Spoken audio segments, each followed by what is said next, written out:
L'impact du jour, c'est le débat entre Biden et Trump. You graduated either the lowest or almost the lowest in your class. Don't ever use the word smart with me.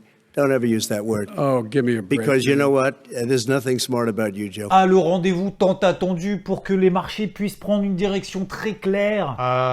Non, mais en fait non. Alors oui, j'étais depuis 3h du mat. Si tu es une personne normale, à ce moment-là, tu dormais. Et tu n'as rien loupé. En un mot, je pourrais le résumer de insupportable. Voilà. Bon, globalement, tout le monde s'accorde à dire que ce débat-là, c'était chaotique. Et sinon, il n'y a pas un remplaçant ou... Non? Bah, bonne chance.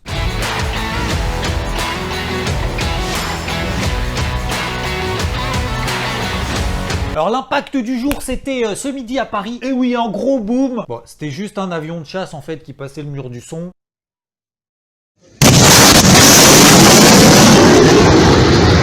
Sinon, dans les valeurs en France, bon, j'ai fait le tour, on aurait pu parler d'Europecar. Tu connais, service de location au trou, quasiment en dépôt de bilan, qui a annoncé un partenariat avec un acteur de location au Canada, société qui reste ultra endettée et au bord du gouffre. Bref. Petite news positive, en même temps, vu la config, on part de très bas. On aurait pu parler également de Clépierre, par exemple, sur le marché français également. Secteur de l'immobilier des centres commerciaux, elle aussi, au trou. Petit rebond technique pour le moment. Et sa copine également, qui fait partie des foncières des centres commerciaux, Mercialis. On est dans la même lignée. Voilà, globalement, les plus fortes variations sur le marché français. Du coup, vu qu'on va pas parler de ça... Ah bah tiens, vu qu'on est en période de grand chelem avec Roland Garros...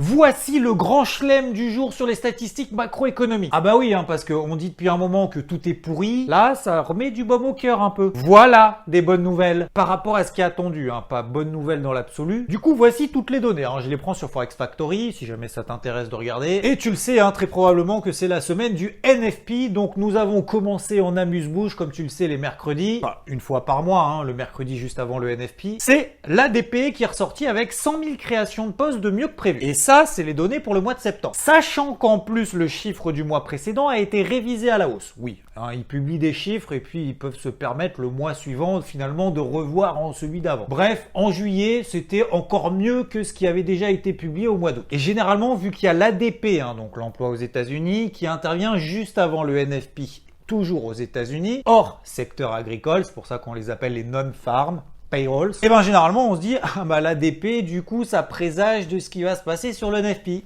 Non, pas du tout. Je vais pas trop rentrer dans les détails, mais pour que tu comprennes qu'il y a aucune corrélation et ils peuvent même être opposés. Le NFP, c'est un sondage auprès de 150 000 entreprises et agences gouvernementales, alors que l'ADP est réalisé notamment avec Moody's Analytics, qui utilise des données de fiches de paye de l'ADP, ce qui représente que 1/5 des emplois aux États-Unis. Sachant qu'en plus l'ADP supprime, après fait une espèce de méthode de calcul en supprimant les extrêmes, en faisant des ajustements saisonniers, etc., etc. Le NFP prend ceux qui sont effectivement rémunérés, alors que l'ADP prend en considération les salariés considérés comme actifs sur la liste de paye des employeurs, avec toutes les implications de turnover des salariés, les grèves, les changements structurels, tout ça peut faire varier considérablement les données. Raison pour laquelle seulement un tiers du temps le NFP et le ADP finalement suivent la même tendance. Et en conclusion, le NFP est beaucoup plus suivi que l'ADP, considéré comme plus représentatif. Bref,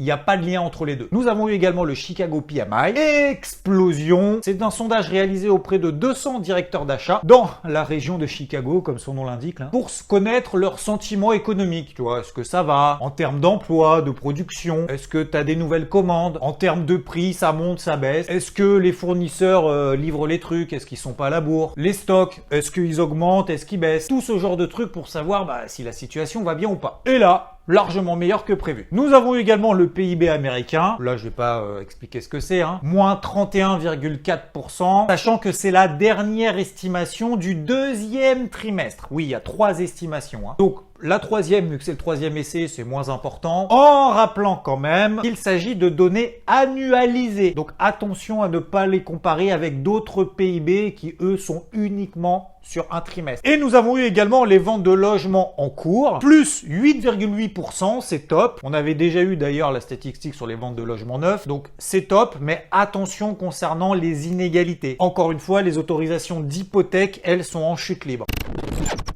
Du coup, ça nous donne le graphique du jour. Alors, sur le dollar américain, qui a du coup, avec toutes ces données largement meilleures que prévu, enfin dans leur ensemble, on a eu un petit signal sur l'euro-dollar, je te le mets ici sur l'écran, sur cette config daily qui nous donne finalement un pullback sur le précédent bas de range, dans lequel finalement on oscillait tout au long du mois d'août et jusqu'à peu près au 20 septembre. Ce qui nous a donné également un retracement de 50% du mouvement baissier qui avait été opéré. Et du coup, avec ces bonnes stats macro, ça nous a permis d'avoir un petit signal, alors que sur des données long terme et notamment mensuelles, on est toujours en grande tendance baissière sous cette oblique descendant. On s'emballe pas quand même, hein. J'estime que la zone clé, notamment de cette semaine, voire de la fin de semaine, c'est la zone des 1,1750. Voilà, on a un signal dans une zone importante, ce qu'on appelle un peu une zone de convergence, on y va. Et on a vu que le dollar a commencé un petit peu à se reprendre, du coup l'euro-dollar a commencé à baisser, et que derrière, le flux a quand même un peu de mal, là où, au moment où je tourne la vidéo. D'ailleurs, le dollar américain a également fait un pullback alors qu'il s'était extrait par le haut de ce range après des mois de chute libre, extraction haussière, retour sur la précédente zone. Là maintenant va falloir qu'il réagisse là très rapidement, sinon le mouvement d'extraction par le haut en daily pourra être considéré comme ce qu'on appelle un bull trap, un piège acheteur. Tout ça pour en arriver sur le mot de la fin.